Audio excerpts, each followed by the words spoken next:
All right, so Bristol came and went, and I must say this was probably an all-around really good weekend for racing in the trucks and cup. So first off, we'll briefly talk about the trucks, which pretty much from flag to flag was amazing, entertaining, enthralling, and really the only thing that hindered it was stages. But that's always going to be a thing. But even with that, we had Cumbers and Goers for the lead. It wasn't a complete wreckfest, and it just makes me laugh really hard because last year I was criticizing Bristol Dirt for being an absolute dog shit race. That the average green flag run laps was 7. That truck race miles better in terms of just actually getting green flag runs. I mean, I can even just look at Racing Reference now just to compare the average green flag run laps, which I can pretty much guarantee is more than 7 laps. That is a low bar, but the fact that I was getting told by people like that Bristol race, that dirt Bristol race was really good when it wasn't, kind of mind-boggling. So let me just look up Racing Reference right now. Yeah, average green flag run laps 28.6, 4 times more racing than what the Bristol Dirt had. Bristol Dirt, dog shit frickin' race, always has, always will be.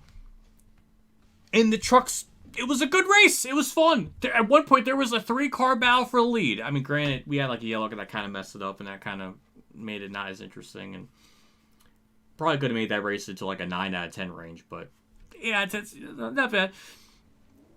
And Kyle Busch tried. He tried to take King Leach was trying to suck another win away from someone, but it didn't happen. But he made a good charge. That was a little entertaining. So all around, it was good. My phone is blooping. But either way, I like the truck race, and this just kind of makes me feel better. Very vindicated that the race just went well, and it kind of proves my point that yeah, Bristol Dirt terrible. When it's brought back on pavement, it's really good. The same can be said for the Cup race, which just about from flag to flag, it was absolutely entertaining. Again, I missed part of the race because I work and stuff, but from what I saw and everything I was seeing, it was a really entertaining race and very enjoyable. My only criticism, my only gripe, actually I shouldn't even get to the freaking Cup race yet, because Sanchez and Stuart Friesen got into beef, which that was stupid because Stuart Friesen just kind of crowded Sanchez into the wall. So why is Friesen getting mad? Again, I have no stake in this matter of this beef that they had, because Stuart Friesen accused Tony Stewart of being a murderer. Not going to respect him for that.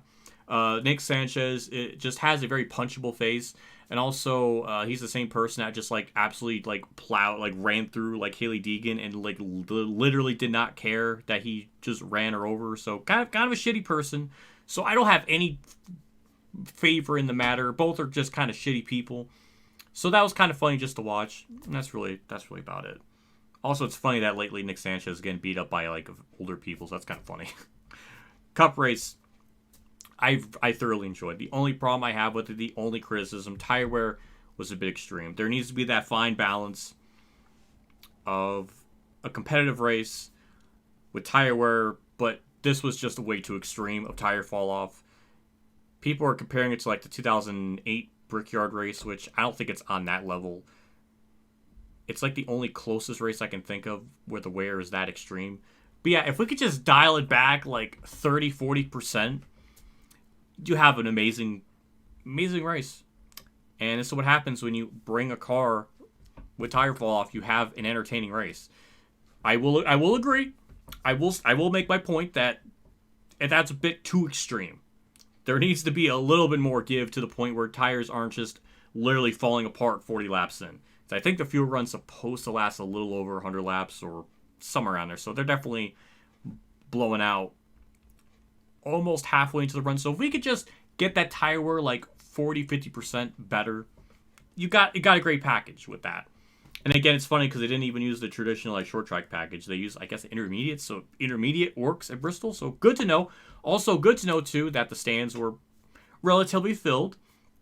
That was one thing I was worried about with Bristol Spring coming back, was Were the fans going to show up? Were they going to show up to justify a second Bristol day? And at least for now, they showed up. It wasn't like entirely full, but it was like 80% full, 85%. So they showed up. They put their money where their mouth was, and they showed up, and that's good.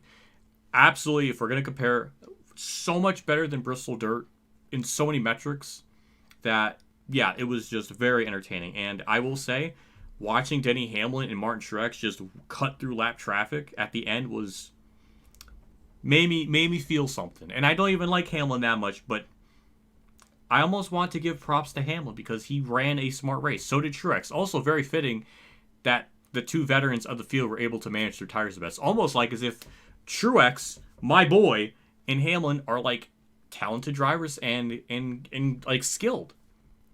Also, I found it funny that Kyle Larson was like really crying on the radio saying that they should like red flag the race to put resin on. It's like, man, Kyle Larson's such a bitch sometimes. Ryan Blaney too, because he was kind of complaining a bit. So I thought that was funny. Like Larson of all people should be almost loving it because I don't know. It's just weird. It's just kind of weird to see them complain. Hey, Alex Bowman was like the highest finishing Hendrick car in a race that deserved a lot of like tire management and like skills. So maybe the Bowman hate can go down a little bit. But yeah, I really liked that race. I really did. That was awesome.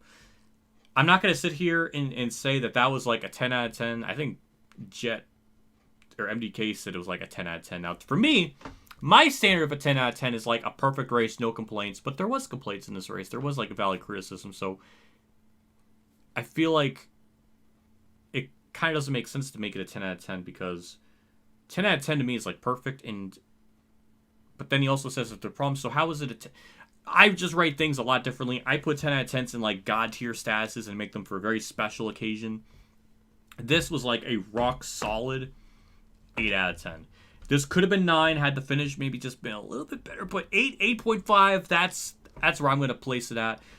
I really enjoyed that. We just need more races with more tire fall off, just not to that extent. If they come there in the fall, I don't want NASCAR to go like extreme with making like a really hard tire compound. Like I don't want like I do not want a North Wilkesboro tire where Kyle Larson did like an entire burnout for the length of the track and didn't even blow it. Like I don't want that hard of a compound, but if something just it's a little bit harder. Like take what you got and also make it like 40% harder. Maybe it'll be fine. As long as they keep that resin or whatever that they did to the track, because it was weird. It was really weird seeing that the track wasn't getting darker, but like off the racing surface, there was just rubber just built up everywhere. It was just a really weird circumstance, and I don't know if it's a circumstance we're ever going to see again, but I hope at least the tire wear aspect is maintained, because I think you got something like a really good combo, so I think that's going to be pretty good. Otherwise, I thought everything else in that race was pretty solid.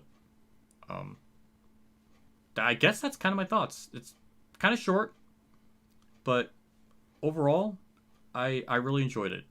I'm just really impressed that most of the races this year have been pretty good. Even ratings are up, so hey, that's something. I don't know if it's because the Netflix documentary helped with that or what exactly, but I'm up for that.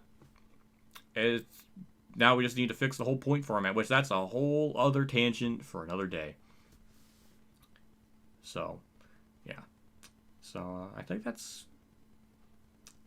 I guess that's just kind of my thoughts. So, let me know what you think in the comments below, and we'll see if there's any other race that's really interesting to make a video. I haven't made a video in a couple weeks because there really wasn't much to really talk about, at least for me to make a race review, but this was kind of a case because it was sort of surprising how that all played out. So, yeah, I'm done.